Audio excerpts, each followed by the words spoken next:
Good morning and welcome to Be The News. I am Susie News. To today's top story. Debate over rule changes to the niche sport of chairball continue. A new poster displaying the John 14:6 memory verse has been released. And is summer finally here? Our weather team has the latest. But to our first item this morning, Science Hour with Just Meg. Thank you so much for joining us this morning, Just Meg. It's a true pleasure, Susie News. I always love the chance to talk about science. Yes, well. So today I understand that you'll be talking to us about plants. Yet again. I sure am, Suze. So plants are super important and they can actually be used for all sorts of different things, especially descriptions and analogies. Who would have thought, am I right? Yes, who would have thought indeed. So what plant will you be talking to us about today though? I'm going to be talking to us about grapevines. Grapevines? Yep. Grapevines. Really? Yeah, come on, Susie News. Aren't they stunning? But also, Jesus uses them in John chapter 15, verses 1 to 16 to tell us stuff about how we actually should be living. Did they even have grapevines back then, Just Meg? Yeah?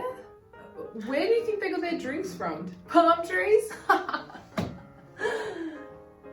So then, Just Meg, why is Jesus talking about grapevines here? Well, he's actually using them to tell us how we are to live. You know, this is sounding an awful lot like the church ecosystem that you brought to us a few weeks ago. Funny you should say that, Suze, because it's kind of a very similar idea. You see, when all of these 5 loves are working together, we can actually grow our little church tree.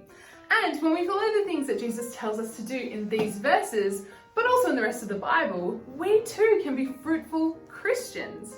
Jesus, in the opening verses of John chapter 15, describes himself as the true vine. And God, his Father, is the gardener who takes care of the vine.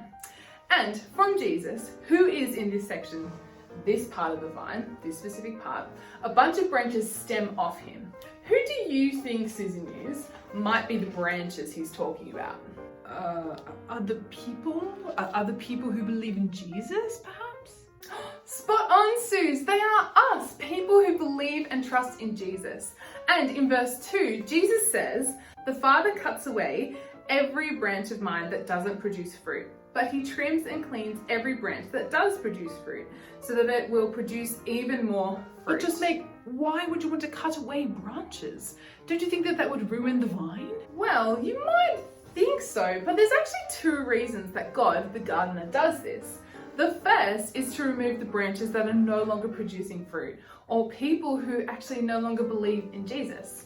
And the second reason is that he trims the healthy ones so that he can mold the branches to look like the way he wants.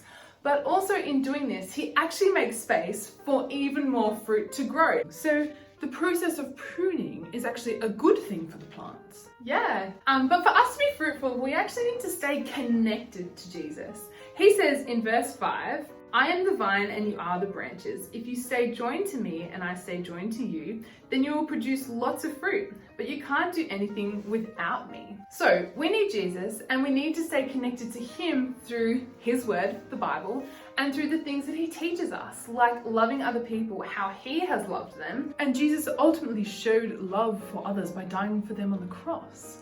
To make them right with God and to be able to save them from the rebellious things they do or sin. Absolutely, it is pretty incredible, the act of love that Jesus shows for his friends. So then, Just Meg, the vines obviously produce fruit, like grapes. So then what are we supposed to do? Are we supposed to produce grapes? What? Well, that is the fruit he is talking about here. I'm going to stop you there.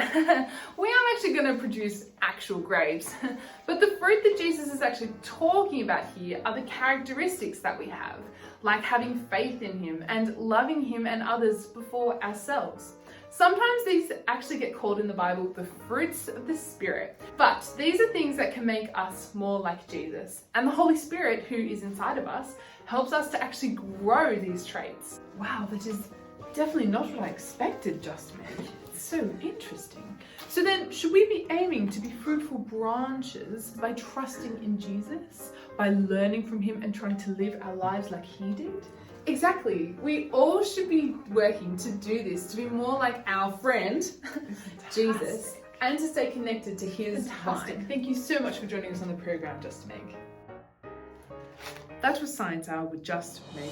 You are watching the Evening News. Please stay with us.